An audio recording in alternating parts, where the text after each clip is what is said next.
He was unprovoked is like insane. It's just only people who know nothing about the history of this conflict would say there was no provocation. Flirting with a nuclear conflict with Russia is the most important priority in the history of humanity, is that America and Russia do not go to war. So, perhaps a controversial topic that we're going to get into here.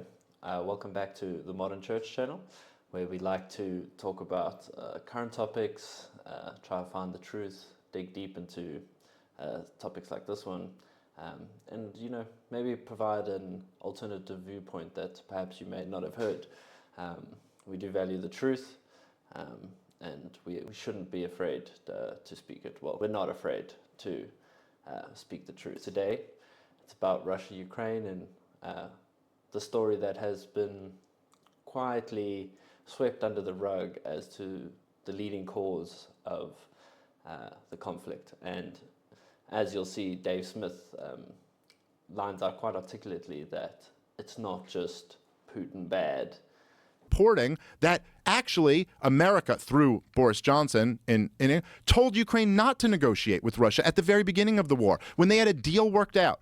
They had a deal worked out. There's been reported in multiple sources that they had a deal worked out, and the deal was basically that Vladimir Putin would pull back. He would pull back his troops and leave Ukraine under the condition that the very simple conditions that Ukraine guaranteed autonomy for the Donbass region and agreed to never join NATO. And that was a deal. Okay, I'm not saying everyone thinks that's the perfect deal, but it's better than what we got right now. It's better than nuclear war. And right now. And this is one topic that, if you haven't heard it, you feel free to fact check it.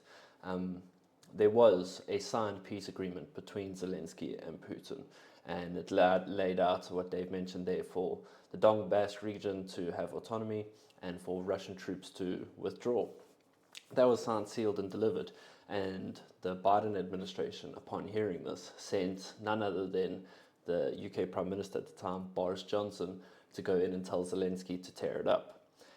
And he only tore it up as soon as the Russians had withdrew from Ukraine, or from Kiev more specifically. This isn't mainstream. Most people I talk to, or most people you hear, don't even know that there was a peace deal on the table. And I believe it's that sort of conniving lying that really has done this whole conflict a disservice. And you got to ask why. Why hide something like that? And in my opinion, it's quite simple. It's because it just doesn't fit the narrative. That's stage one.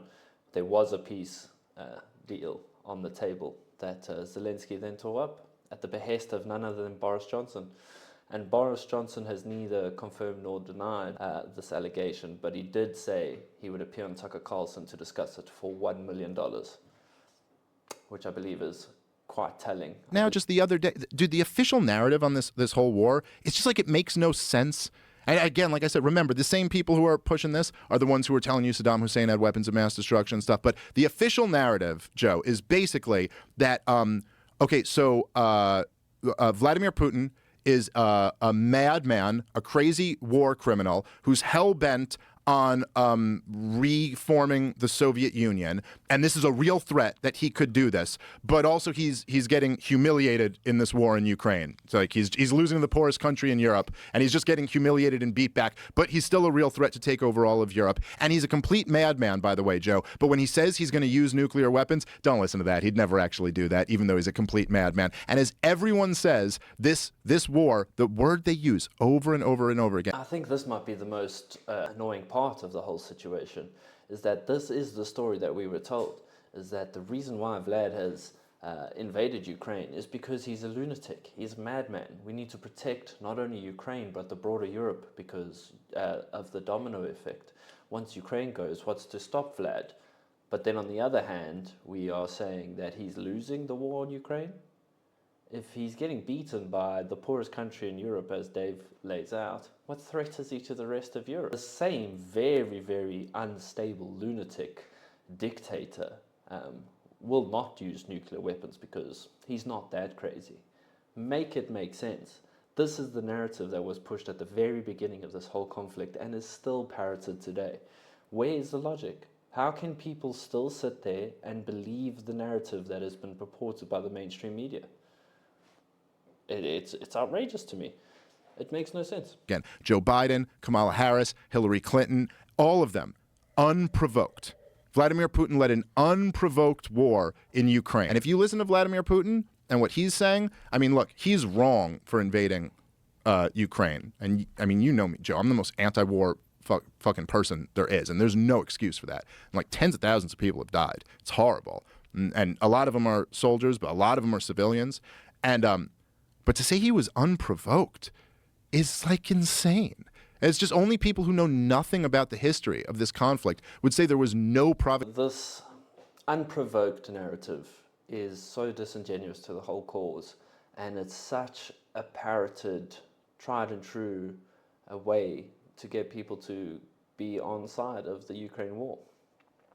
Vladimir Putin was unprovoked. He invaded Ukraine for no reason. And as we're going to get to, you'll see that it definitely wasn't for no reason. Even leading up to where we are now, it's not tens of thousands, it's hundreds of thousands. I think the last toll I saw was 600,000 Ukrainians have been killed.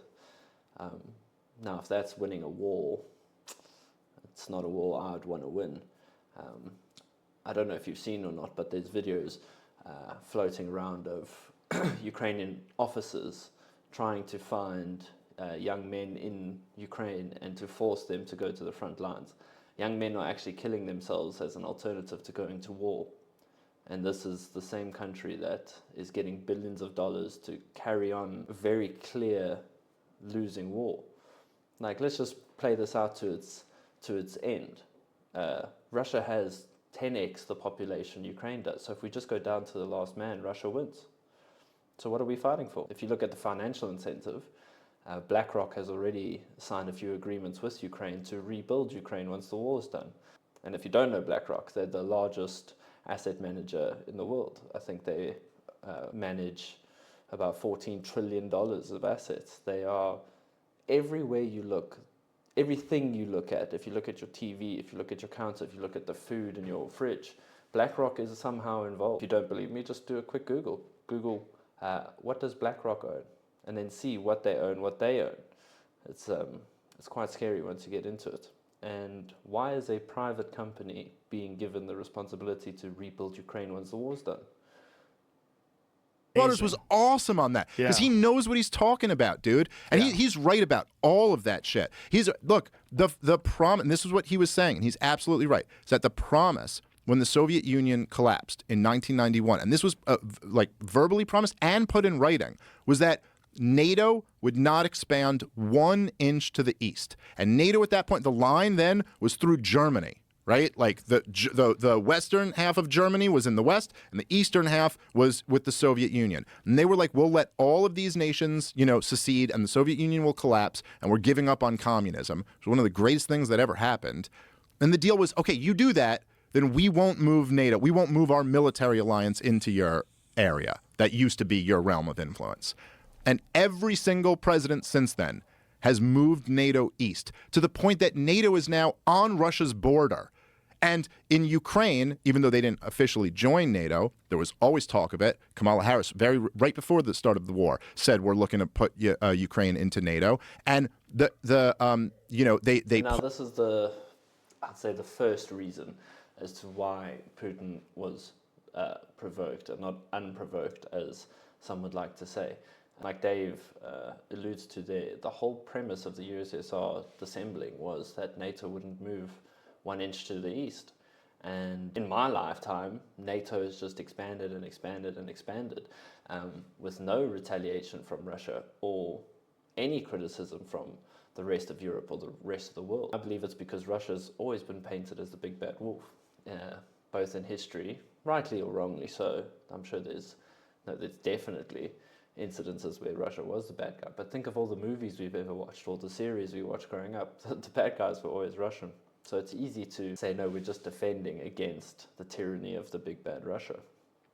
But if we were in Mexico and started to put missiles and weapons in those countries, what would the US do? How would the US respond?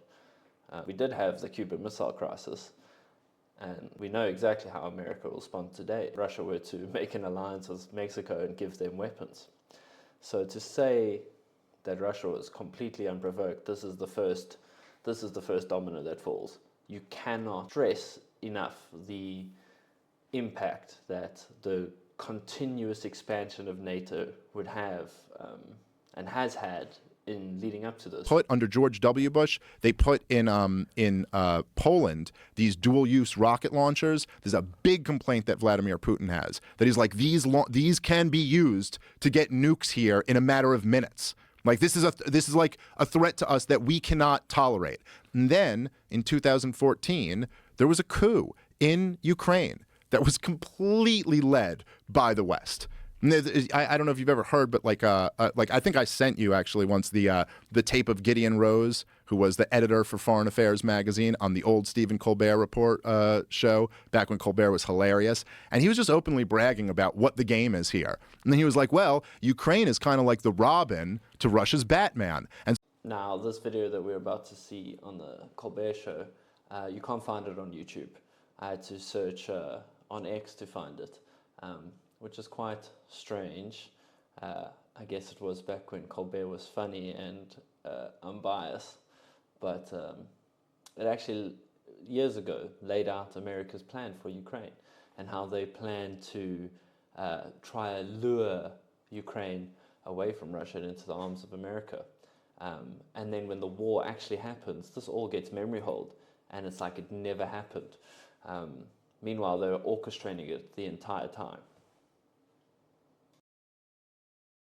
Out here, we've got a battle. The Ukraine, some of them want to go into the EU, the European Union, right. And some of them want to stay with Russia. If the Ukraine's not in Europe right now, what continent is it on? Well, it's part of Eurasia, but it's part of Eastern Europe and the former Soviet bloc. It's basically Robin to Russia's Batman. And the challenge here is to try to attract it to the West, to get it to flip sides. Get it to flip sides. Get Ukraine, which was a pro-Russian government before 2014, to flip sides. How are they going to do that? They're just going to ask them magically, or are they going to install old school tactics, CIA tactics, to ensure that Ukraine does indeed come to the West? This is an American expert on foreign affairs, and he's laying it all out there. And you'll still get people that say, America had nothing to do with it. There was no coup in 2014. It's like, come on, man. At what point are you going to open your eyes? So the rebels in the streets, what are they fighting for? They're fighting for a better future. Countries have a development... That sounds like a political speech. No, Like, but it's actually true. Countries have to develop over time. And Ukraine, basically, after the end of the Soviet Union, faced two tracks. It could stay a sort of stagnant, corrupt, authoritarian country tied to Russia, or it could essentially join the West. It could modernize, liberalize, become a democracy. At the last minute, when it looked like it was going to trade up from its sort of abusive relationship with its boyfriend from the hood to a nice yuppie... You're not loading these choices in any way whatsoever. It's actually true. Just a quick one. How refreshing is it to hear the old, political commentators actually be somewhat unbiased and, in my opinion, comedic? Like, he's very clearly, Stephen's very clearly calling him out on not loading the terms by using inflammatory language like a boyfriend from the hood describing Russia and then describing America as a saint. Good luck getting him to do that now. When it looked like it was going to trade up to a better environment, at the last minute, Putin offered a bribe. How much? 15 billion. That's a lot of cash, It's a lot of cash. And the president, who himself was tied to the old elites and the eastern part of the country with ties to Russia, decided to back off the change and go join Russia. Do you know how many pirate-themed restaurants you can buy with $15 billion? The problem was the western parts of the country and the younger parts of the country and the more modern liberal parts of the country basically knew that they had no future being Russia's vassal. So they took to the streets. Is America taking sides in this in any way? If these people, the rebels are winning right now, right? Yes, just recently. Why isn't Obama spiking the ball in the end zone and calling Putin and saying, hey, you might have won the medal count, but we won the country count, biatch? It's actually a very good question, and the answer is that we don't want Russia to intervene and kick over the table like a game of Risk and take Ukraine back. And so would they do that? Could he send in troops? Yes, he could. So they knew the outcome of this game they were playing. and yet they played it anyways. And then they want to hide behind the virtue of we need to defend Ukraine as a sovereign nation, when they were the ones who orchestrated the whole thing. I think more people need to wake up to the fact that America is not the big ally that it purports to be. I think America has been found guilty and has been insinuated to be guilty in many, many different conflicts all over the world. So just be careful when it's American mainstream media that wants you to be pro-Ukraine. That were very big, that happened very recently in American history, that very much connect to this war. And one is that our last president was impeached over a thing with Ukraine. And like, what was that? And then the other thing is the current president's son was getting paid millions of dollars from a company, Burisma, in Ukraine. And these things all connect. And basically what happened was after the 2014 coup, this company, Burisma, they were, and by the way, Matt Taibbi has done incredible reporting on this. I highly recommend everyone read his stuff, his Substacks. Incredible. Yeah, he's fantastic. Unbelievable. But so basically, Burisma was in bed with the old government that had allied with Russia. And so when this government was overthrown, they were very worried because they were like, oh, we were in bed with the old government, and now there's this new government who's in there. And so instead of bribing the new government, they just went right to the source and bribed the son of the sitting vice president. Joe Biden, when he was vice president, was in charge of Ukraine policy. Oh my God. So they just went, that was why they put him there. And then they put some other like CIA guy or something like that on their board. They're just paying him. And again, this came out and it was quite obvious that this in fact did happen, and Burisma was making regular payments to Hunter Biden, who then made it to Joe. This came out. This is not conspiracy, this is not hearsay, this came out. And what does the media do? Oh, it doesn't fit our narrative, we got to sweep it under the rug. You never heard about it again. Burisma has become a thing of the past. You just don't hear about it anymore. It's things like this that people often miss, and I don't blame anyone really, because unless you're looking for it, you will never find it. You'll never find these other truths or other perspectives.